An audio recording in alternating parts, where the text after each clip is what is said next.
Bonjour à tous, on se retrouve pour une nouvelle position, position de milieu de partie. Ici le trait pour les blancs avec des rocs opposés. Donc on voit le grand roc évidemment contre le petit roc des noirs, ce qui fait qu'en général ce sont des positions d'attaque pratiquement tout le temps, des attaques de pions, des pions d'assaut comme on dit pour ouvrir les lignes. Après une attaque de pièces est toujours envisageable.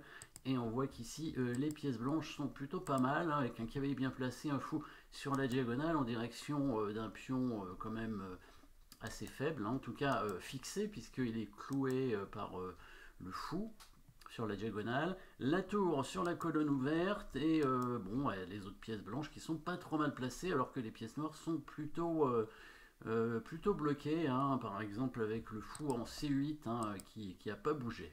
Du coup, que vont faire les blancs? On va chercher les coups forcés. Bon, il y a un échec dans la position, on pourrait prendre le pion avec le fou évidemment. Ce serait un coup forcé, ça obligerait la tour à prendre, mais après, bon, ce sera un échange, on va dire, de fou cavalier contre tour et pion, ce qui n'est pas forcément une bonne idée, hein. On sait que dans le milieu de partie, les pièces mineures sont plus intéressantes que les tours.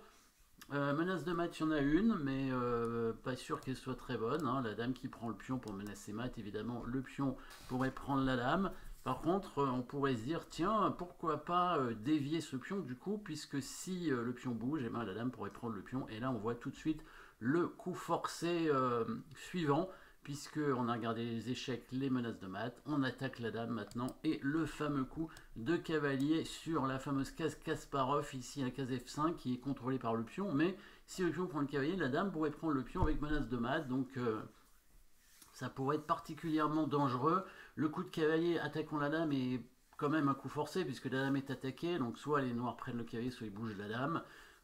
S'ils bougent la dame, dans tous les cas, on pourrait faire différentes choses. C'est-à-dire par exemple amener le cavalier en D6 pour attaquer le pion déjà une troisième fois.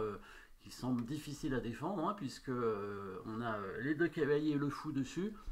Il y aurait roi tour, éventuellement la dame, mais ce serait pas suffisant la dame, hein, puisque ce sont des pièces mineures qui attaquent. Donc là on gagnerait la dame du coup, hein. Donc cavalier F5, s'il bouge la dame, on peut imaginer des tas de choses différentes, hein. Si la dame vient en C5 par exemple, il y aurait une petite combinaison avec la prise du fou en G7 et sur roi prend, on prendrait le pion hein, ici, hein, sur dame C5, cavalier prend G7 et on pourrait prendre ce pion avec la fourchette. Voilà, ça c'est un exemple de combinaison qu'il peut y avoir. Évidemment, le coup cavalier D6 est bon aussi hein, pour venir prendre le pion tout simplement. On pourrait même amener la tour en D6, hein, ça pourrait être pas mal avec l'idée de prendre ce pion. Bon, y a beaucoup de coups si la dame bouge, hein, que ce soit en C5 ou ailleurs. De toute façon, a priori, les noirs vont être un peu obligés de prendre le cavalier. Et là, sur dame prend, on pourrait se dire, on va menacer mat, c'est intéressant, sauf que les noirs ont une défense, ils ont ce coup de cavalier qui va défendre le mat. Du coup, ce qui est important ici, c'est de voir le coup suivant, évidemment, l'élimination du coup du défenseur, qui permettra d'empêcher les noirs de protéger le mat, évidemment, qui est aussi un coup forcé, bien évidemment. La prise du cavalier avec la tour, attaque de la dame, élimination du défenseur, qui va permettre donc à la dame blanche de venir prendre le pion sans que les noirs ne puissent contrôler le mat. Hein. Là encore une fois, si la tour n'est pas prise, on pourrait simplement prendre le pion F7 par exemple, hein, puisqu'il y a la tour qui vient l'attaquer. Que les noirs prennent avec le fou ou avec la dame, ça va pas changer grand chose à mon avis. Hein. Donc s'il prend avec le fou, évidemment, on va tout simplement prendre ce pion et menacer mat, évidemment en H5. En H7, pardon, le seul coup ce serait de bouger la tour, mais là on va le mater assez rapidement avec le fou qui prend et le cavalier qui vient en H7. Alors peut-être que la prise de la dame est meilleure parce que ça permet de libérer une case pour le roi. Maintenant, sur dame prend H5, la tour bouge, il n'y a plus de mat, mais on peut imaginer un coup intermédiaire, hein, évidemment, coup de tour ici pour attaquer la dame et par la suite seulement prendre le pion H5. De toute façon, les noirs ne peuvent pas éviter la prise du pion H5 hein, au prochain coup. Ici, sur par exemple un coup de dame en C7, on prend le pion. Voilà, la tour en D1 a été importante pour bloquer évidemment le passage. Hein, là, le roi noir qui ne pourra pas s'enfuir et va se faire mater très certainement s'il met sa tour. Bon, s'il met sa tour en 8, il va la perdre en 2 coups avec fou prend F7, suite fou prend 8. Et s'il la met en D8, on peut prendre de la dame, le pion. On peut prendre, ah oui, on peut prendre tout simplement la tour en D8 pour dévier en fait la dame évidemment de la défense du pion F7 et maintenant prendre le pion avec la dame, échec. Le roi est obligé d'aller en H8 et on revient tout simplement en H5 évidemment, tour D8, hein, on va tout simplement dévier la dame. S'il mettait sa tour en E8, on pouvait simplement aller prendre sa tour hein, comme ça, voilà. Voilà, c'était déjà une position évidemment gagnante avec déjà 2 pions d'avance et toujours l'attaque. Hein, il y avait peut-être un échec en H7 avec le cavalier qui était intéressant dans tous les cas.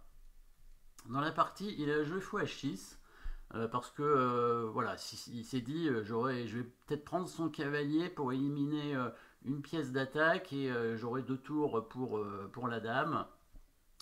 La dame a pris en H5 pour prendre le fou. Il est venu en G7.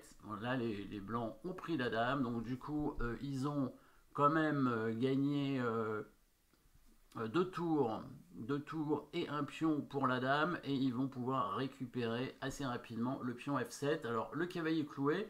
Donc, les blancs vont tout simplement faire un petit coup tranquille pour éviter que le cavalier soit cloué, tout simplement, hein, pour attaquer ce pion. Voilà, en F7, du coup maintenant, les blancs pourront prendre avec le cavalier ce pion, gagner un 2e pion, attaquer le fou au passage. Voilà, les noirs ont pris le pion ici, les blancs ont pris avec le fou, ce qui est peut-être encore mieux parce que maintenant, sur fou prend cavalier, on pourrait faire dame G6 échec et ensuite récupérer le fou avec la menace de mat en H6 qui obligerait les noirs à prendre le fou avec la tour et les blancs auront trop de matériel. Donc ici, on voit ce petit sacrifice, c'est une déviation hein, avec le pion ici qui est dévié par cette attaque de cavalier et ensuite une destruction de la défense avec la tour qui prend le cavalier pour ensuite faire la menace de mat. Voilà, bon, tour D1, on pourrait certainement prendre en H5 mais sur dame prend H5, voilà, il va bouger sa tour quand même et là par exemple on ne peut plus faire tour D1 parce qu'il prend en D1. Et les noirs menacent, ils ont une contre-attaque avec dame D2, hein, attention. Donc c'est peut-être pas si simple ici. Je pense que le coup tour D1 est quand même assez important. Coup intermédiaire hein, qui permet donc d'attaquer la dame, de la chasser, de récupérer le contrôle de la colonne. Donc des coups importants, donc déviation et destruction de la défense et coup intermédiaire qui est aussi un thème tactique. Voilà, merci d'avoir suivi cette position et à très bientôt.